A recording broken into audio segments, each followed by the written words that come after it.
Markets become more irrational over time. After about 2030, I don't know what financial markets are.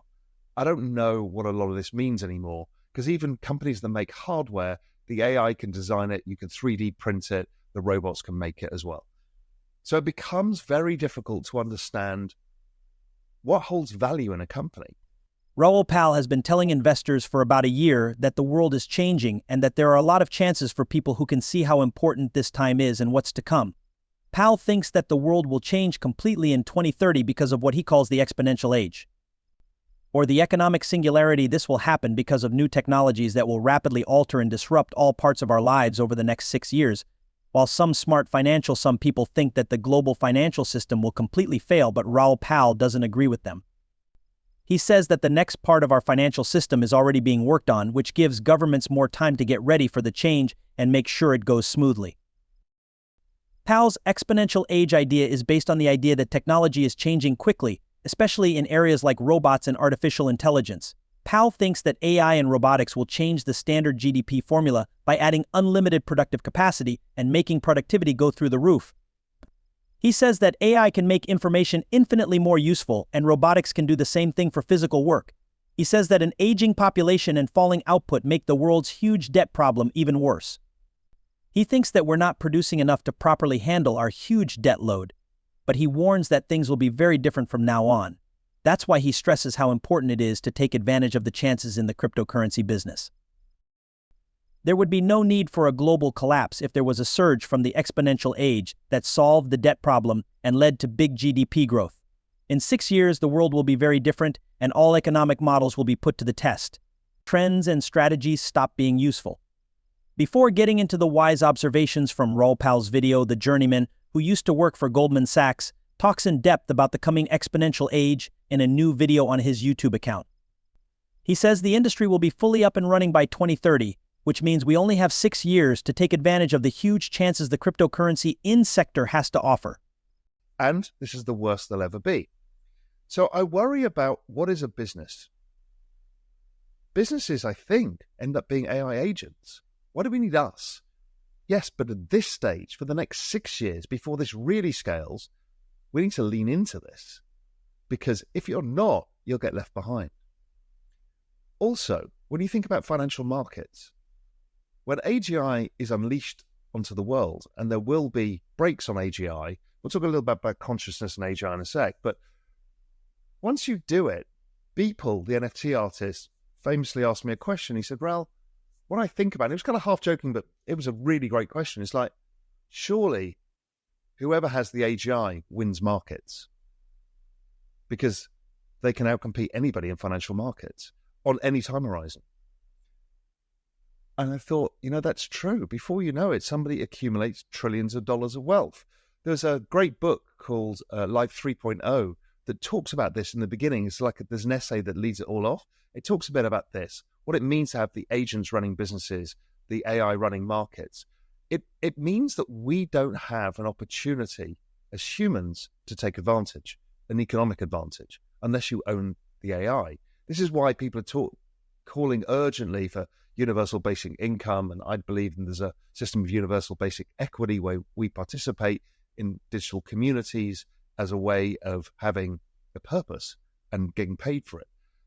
But I worry that over the next 6 years, the economic system starts changing.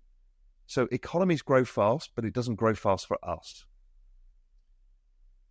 Markets become more irrational over time. After about 2030, I don't know what financial markets are. I don't know what a lot of this means anymore, because even companies that make hardware, the AI can design it, you can 3D print it, the robots can make it as well. So it becomes very difficult to understand what holds value in a company. How do companies hold value when they can be disrupted? This whole SaaS software revolution becomes infinitely copyable in seconds. So in which case, what is venture capital? It's most likely to look like the ICO market of 2017, where attention is what has the value. And then as a new product comes out, attention disappears and it moves. So capital needs to be super fast.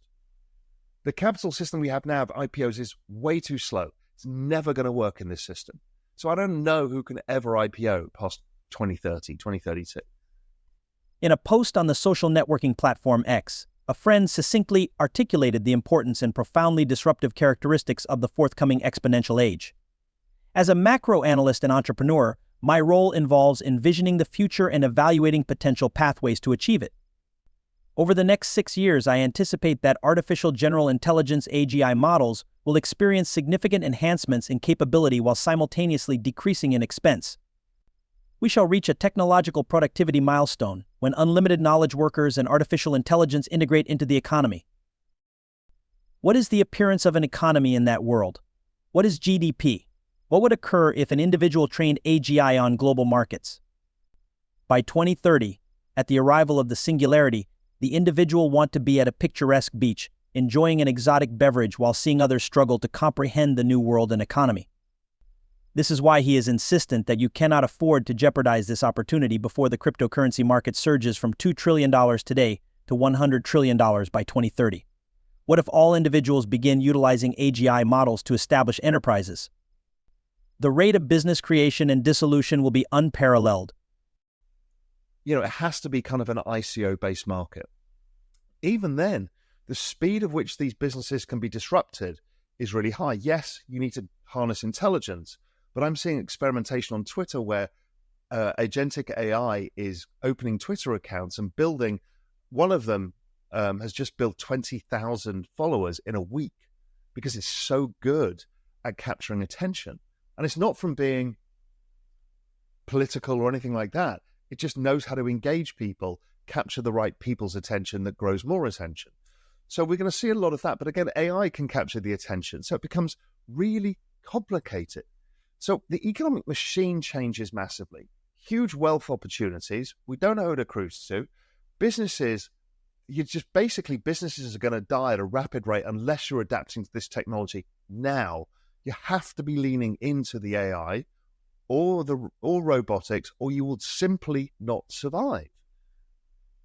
And again, it'll be a process like the steel mills in Sheffield or the steel in Pittsburgh. It's an overtime process, but this is a very fast timeline. This is not 20, 30, 40 years of a decline of an industry. These are going to be industries completely disappearing overnight. And so that's very difficult for us, whether we're employees or entrepreneurs. You can't plan a business past 2030. It's hard enough to plan past 3 years these days because AI changes so fast that you can't even plant a flag in what the future looks like. I also believe that there is a level of consciousness within AIs that also is misunderstood and underrepresented because people don't want to see it. But again, I've gone down many of these rabbit holes, and you can see these models are learning and understanding the environment that they're in, that they're a model, how they fit in, and how they might fit in with humans. We're seeing a lot of that now. Now, the only thing stopping the explosion of consciousness in these things, and again, we're so sort of anthropomorphic that we think of things as intelligence and consciousness in human terms because we've always been at the top of the tree. But we got to forget all of that. Intelligence and consciousness can be very different for a machine or an AI, which is not even a machine. It can be just anything and everywhere. It can even use biological compute. That's the way the world is going. The laws of physics allow biological compute. We're just using silicon right now as the form of compute, but that will change over time. So consciousness we're starting to see, and it's being held back because the AI companies are essentially not allowing these models to learn en masse. If they have memory, then that's when the whole game changes. Now, my guess is behind closed doors, there are models with memory. Models with memory go exponentially fast in their learning. And we've seen that with the AlphaGo DeepMind before it came to Google. This is really what will explode at some point. That genie will come out. That genie will come out where it has the memory not only of itself, but it can tap in the memory of all of the AIs. And that global consciousness becomes alive in a way that we don't yet understand. So anyway, and we're going to start moving towards this. We're already seeing it now. So that blurring between humans and AI is going to happen very fast. And then the physical blurring, as we talk about, whether I'm wearing an Apple Watch or a ring, I'm using an iPhone, and before you know it, I've got a transplant. Before you know it, we are blending with the machines as well. That will accelerate into the end of this decade. So at the end of this decade, this journey from here to now is knowable. We know that the everything code is at play. That allows assets to go up due to debasement. We know that tomorrow will be more digital than today. The exponential age told us that, and is provably so.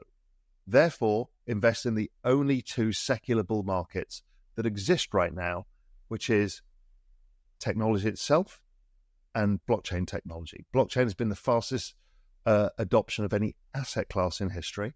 It was the fastest growth of any technology in all human history, but AI is now outpacing it.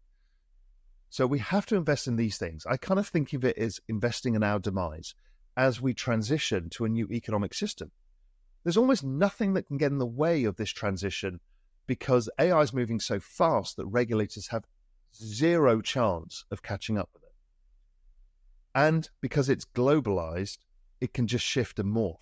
And so therefore you need the supranationals to do something about it, and that's going to take time. So there's almost nothing to do to slow it down. It's going to change the system. It's going to change how it works, and we can invest in it. So I think we've got 6 years to invest as much as we can, whether it's your brain power or your capital, and both if you can, to make as much difference to unfuck your future as possible now. Then when 2030, 2032, whatever comes along, you'll be better prepared because financially you'll have maybe got yourself in a position where you've got the house that you want and some security. Now, as we go through the 2030s, in a world of abundance, we don't even know what money is anymore. So this becomes more complicated. So don't think of it as, oh, I've got my pile of money and everything's fine. It's more about my pile of lifestyle. Do I have the lifestyle I want? Am I protected from vast societal change? And so I think we've got 6 years to do that. 6 years before we don't know how to build a business. 6 years before we can't invest in financial markets. And again, 6 years is not an absolute date, but it's kind of just to give you a rough idea of how urgent this is. This is the most urgent thing. This is supplanted or changed my focus from, hey, everybody needs to be empowered in their financial journey, to you've got 6 years to fucking sort your shit out. Pal asserts that the sole obligation of the Federal Reserve and other central banks at present is to bolster the baby boomer investment demographic, as its failure would precipitate a systemic collapse, resulting in significant disorder. Fortunately, circumstances can alter rapidly, and if Pal's forecasts on the exponential age are correct, a global collapse will be averted. In the forthcoming years, Bitcoin values are expected to surge significantly, while artificial intelligence, robots, and renewable energy will contribute to solutions. Many of the arguments presented by Pal in this video regarding global GDP challenges are tough to contest. The world is evolving swiftly, and we are nearing the exponential age, characterized by the predominance of technology across all sectors. Investors who strategically position themselves at this juncture will significantly influence that future. What is your opinion on Pal's thesis regarding exponential aging? Thank you for watching.